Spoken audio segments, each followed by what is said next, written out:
bir kent var uzakta. O kent bizim kendimizdi. Gitmesek de, tozmasak o kent bizim kendimizde orada. Dedi o ev sizin evde, dedi o atamın emsi oğlunun evde, oradan 5. bizim evde. Orada bir ev var uzakta.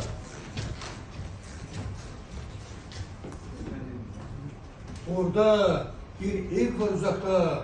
O ev bizim evimizdi. Yatmasak da, kalkmasak da ev bizim evimizdi. Orada bir dağ var uzakta. O dağ bizim dağımızdı.